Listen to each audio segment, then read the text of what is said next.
With a whopping population of over 1.4 billion people, India has stolen the title of the most populous country on the planet from none other than China.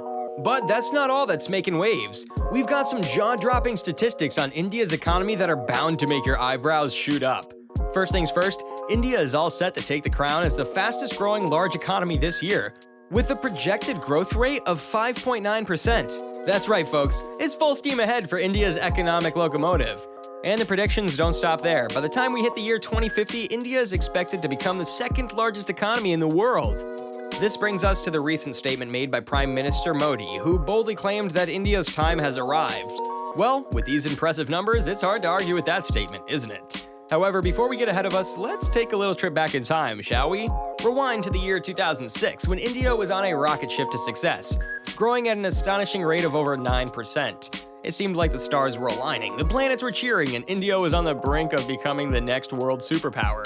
We're talking about the fastest growing free market democracy, aiming to surpass all the major economies out there. However, reality had a different plan. The galloping economy hit a roadblock, and India's dream of a golden age quickly turned into a mere pipe dream. And now, 17 years later, we find ourselves in a familiar position. We're once again tempted to say, it's India's time again. But what makes this time different? What's truly fueling India's economic growth? Is it really India's moment to shine? Well, my friends, stick around because I'm about to unlock the secrets behind India's awe-inspiring economic potential. But before we get to that, you know what they say, the numbers don't lie. Well, I thought we'd check out some of the astonishing predictions for India coming from authorities in the field. According to Radham Desai, Morgan Stanley's chief equity strategist for India, India is gearing to leave Japan and Germany in the dust and snatch the title of the world's third largest economy by 2027.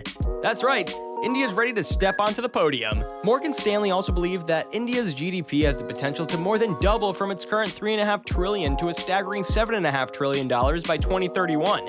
And it doesn't stop there.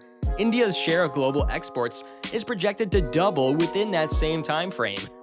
The Bombay Stock Exchange is another place that's seeing some thrilling growth. Analysts predict an annual growth rate of 11%, propelling the market capitalization to an astounding $10 trillion in the coming decade. In their comprehensive research blue paper, Morgan Stanley analysts take a deep dive into the implications of this economic transformation. So, what does this economic transformation bring to the table?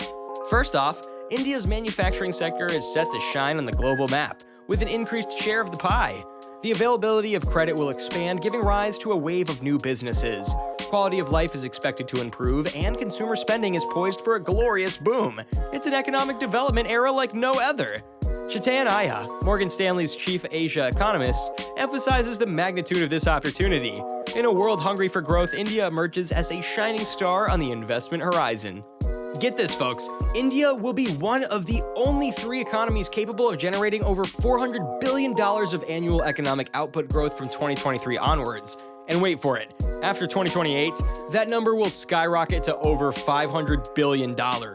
That's economic firepower on a whole new level. All these facts are music to the ear, but they bring us to the big question.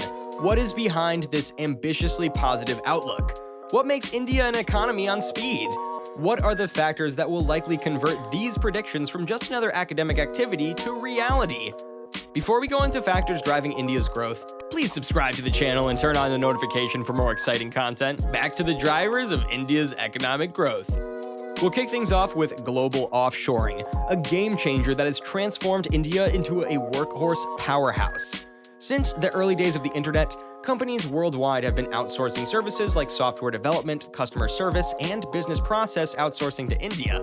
But things are changing now because tightening global labor markets and the rise of distributed work models are injecting fresh momentum into India's role as the world's back office. This shift has positioned India such that even in the post-COVID environment, CEOs are becoming more comfortable with both work from home and work from India. And the implications of this are staggering.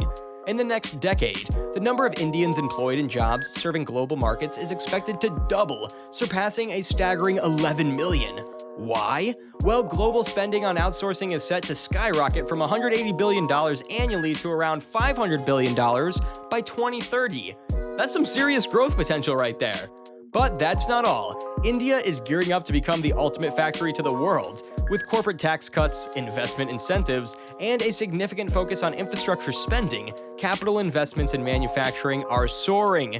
In fact, Morgan Stanley data confirms that multinational corporations' sentiment regarding investment in India is at an all-time high. This means that India's manufacturing sector's contribution to GDP could surge from the current 15.6% to a whopping 21% by 2031, doubling its export market share in the process. Beyond being the world's back office, one other thing that has set India on its current economic path is affordable internet. How did this come to be? Well, it all started with one man, Mukesh Ambani, India's biggest and most daring business tycoon. Many years ago, Ambani made a $46 billion bet that would revolutionize internet access in India. The tycoon had a telecom service company called Jio, which stepped onto the scene with a game-changing vision to bring the internet to the masses by providing ultra-affordable phones and data packages. And boy, did it work like a charm. With smartphones becoming the go-to devices for most Indians, over 700 million people are now connected to the internet. Talk about a digital revolution. To put this in perspective, let's rewind to 2015. India was lagging behind, ranked a mere 122nd in per capita mobile data consumption. Fast forward to last year and the tables have turned. India not only has surpassed others, but claimed that the coveted first position, leaving both China and the United States in the dust. That's right, India's mobile data consumption surpassed the combined consumption of these global giants. Mukesh Ambani's bold bet paid off, reshaping the digital landscape of India. By making the internet accessible and affordable to the masses, he opened up a world of possibilities. From connecting remote villages to empowering entrepreneurs and students alike, the impact of this transformation is immeasurable. With ubiquitous internet access comes the next ace up India's sleeves, a thriving digital economy. It all started over a decade ago with the introduction of Aadhaar, a national identification program that laid the foundation for a transformative shift. By creating biometric IDs to establish proof of residence, Aadhaar has played a crucial role in digitizing financial transactions and unlocking numerous other benefits. But that's just the beginning. Aadhaar is now part of a revolutionary ecosystem known as India Stack. Think of it as a decentralized public utility that offers a comprehensive digital identity, payment, and data management system at an affordable cost. Experts believe that India Stack is poised to revolutionize how India spends, borrows, and accesses healthcare. The applications of India Stack are vast and transformative. It includes a network that aims to reduce credit costs, making loans more accessible and affordable for individuals and businesses alike. Now, credit availability is a key driver of economic growth, and India is currently one of the least leveraged countries globally, and it has the potential to increase the credit to GDP ratio from 57% to 100% over the next decade.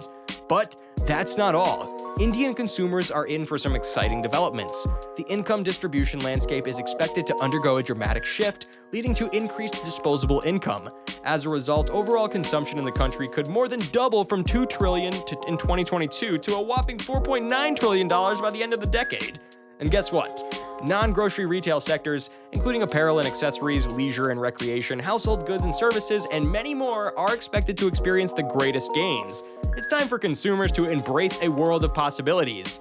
The combination of Aadhaar, India Stack, and the changing income dynamic sets the stage for a digital revolution like no other.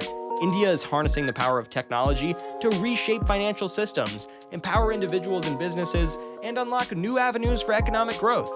Finally, energy is a major driver of economic growth as it plays a key role in education, productivity, communication, commerce, and quality of life. And with some recent changes, India appears to be on top of their energy game. Thanks to recent upgrades in transmission and distribution systems, all of India's 600,000 plus villages now have access to electricity. This electrification drive is set to catapult India's daily energy consumption by a whopping 60% in the next decade. But here's the exciting parts. While India will still tap into fossil fuels to meet its growing energy demands, approximately 2/3 of the new energy consumption will come from renewable sources.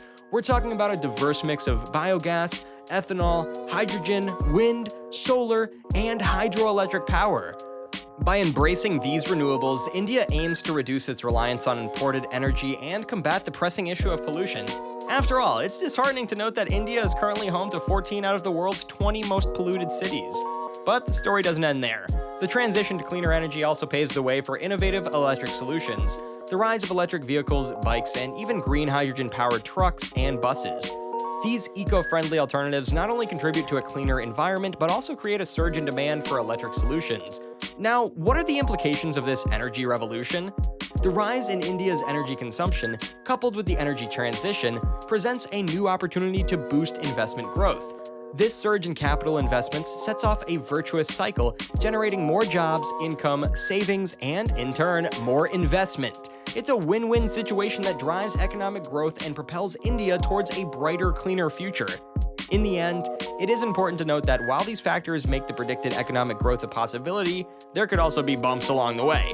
For instance, we have the ever-present risks of prolonged global recessions, adverse geopolitical developments, domestic policy changes, skilled labor shortages, and let's not forget the probabilities of energy shortages and commodity volatility as well. So right now, we really can only hope that as the economy continues in this trajectory, it will surmount these bumps, and it will not be 2006 all over again. What do you think? Will India live up to these expectations, or will it be another pipe dream? Drop your comment in the comment section below.